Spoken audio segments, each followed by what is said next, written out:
So, just being asked, what happens when you meet your emotional need and you do your work, and then you show up in your relationships like that? Do they have to do their work for the relationship to work? What if they're still expecting you to meet their emotional needs and you just don't do that anymore in your relationships? What is that going to mean for you and for them? And that's a really good question, right? Because that can incite some fear and uncertainty inside of us. Let me explain how I found this to work. When I take my mind off them and how things are going to land on them and just tell myself, like, that's actually none of my business.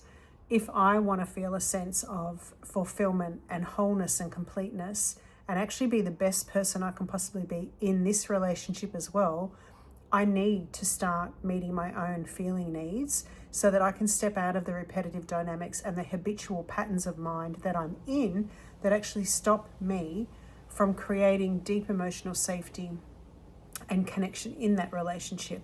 So my choice is always, if I do that for myself, if I meet my feeling needs, what I'm actually able to do is create a feeling of emotional intimacy.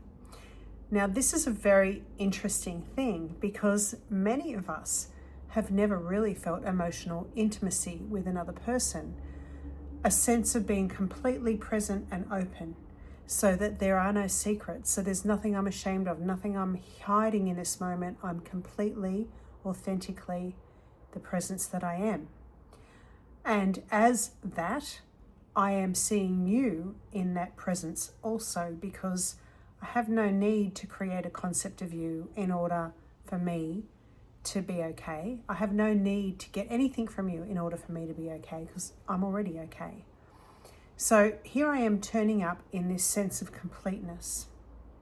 Now, I instantly start to create a sense of emotional safety around me because, and this can take a little while, right? Because the people we're in a relationship with, they still have a concept of us that they believe we are. So even if we turn up differently, they're going to be relating to that older version of us.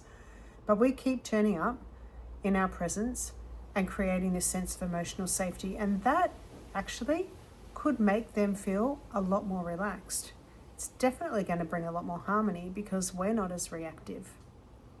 However, it may also make them feel incredibly uncomfortable because whereas once they may have used, walking on like this sense of emanating a silent resentment so that you felt like you were walking on eggshell, so that you overgave and then they got your power, that's all gone.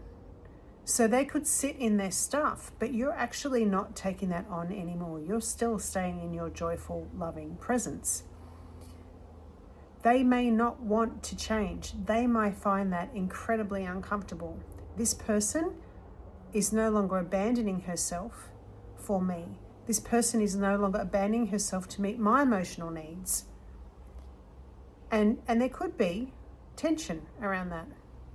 However, the more we come back into our whole self, our completeness, we realize that even if we were to not do this, even if we were to stay as we would just be more and more unhappier. Our life would be not a life, but a habitual loop replaying all the time. And the dissatisfaction that we feel now is only going to get worse and we're going to feel more trapped. So ultimately, we have no choice.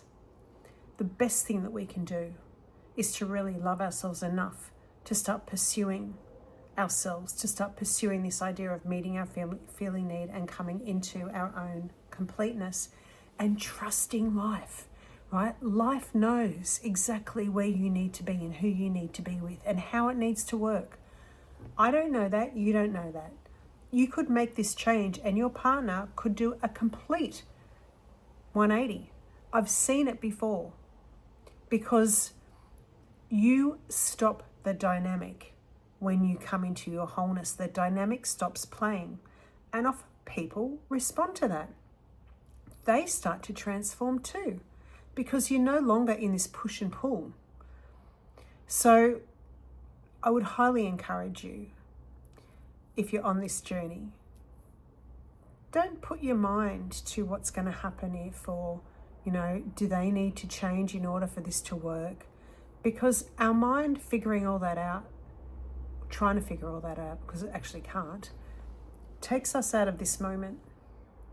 Our job is simply to do what we need to do in order to be the best version of ourselves, to keep expanding.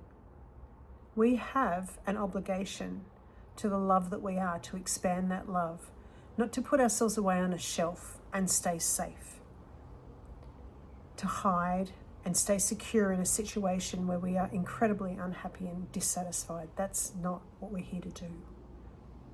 Instead, I really believe, especially as women, as we come into midlife, we have a role to play because we have life experience now, we have wisdom.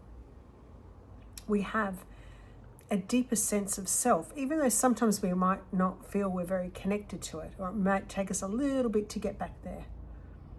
All of the strength, all of the power, all of the experiences we've had, they're all in there. So what we have to give is really quite astronomical. Our job is simply to come back in and know the power of who we are, stay in presence and trust life and the universe or God or whatever you want to say. Trust that higher power to sort everything else out. Okay, we're planting the seed, we're watering, we're fertilizing it, but it's not our job to determine how it's going to grow. And I know our mind has often tried to control, how we're growing, where we're growing, what we've got to do. It's our job now to let go of all of that. Support ourselves, grow, see what's in our way, see how we can take back that beautiful sense of joy and freedom and self-love. And then let life do the rest. Let life sort everything out. Because actually it does. And I'm speaking from experience. When my last relationship broke up, I went from just feeling like I wanted to kill myself to realizing actually when I shifted my state of being that was the best thing that ever happened to me. But that didn't mean I had any certainty. It just meant that I was in this situation like, well, okay, this is a good thing, but where do I go from here? What do I do from here? And I just stayed in this state of trying not to project, trying not to think about what was going to happen, but just every day, whatever turned up, I would do that. And I just felt like I was stepping on these rocks in this, torrential water flowing around me.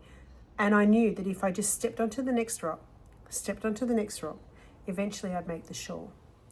I wasn't trying to figure out or look ahead or trying to work it out. I just did what I had to do that day. And so I think that's a really great process. When your mind comes in, just go, thank you, let it go, and then pivot back to feeling all of the grace of who you are arriving, all of that beautiful sense of self. It's all coming in now. I'm open to receiving all of that. And I don't know how this is going to work out, but I know that I'm doing the right thing because I'm honoring my heart and I'm listening to myself. Let go and pivot. Let go of the thinking and pivot. So if you can keep doing that, that is the best way to get back to who you really are, and keep all of those around you in a state of harmony with you and allow things to unfold, because the way things will unfold, it always just blows my mind. And the thoughts that I was thinking, it's never that bad, because when I get to a point where something has to happen, it just happens so naturally because I haven't tried to control it or make it happen. And in that natural unfolding, it's like, oh, that worked well. I wouldn't have thought it would have worked that well. So I truly believe that's how we can experience life. Sending you love.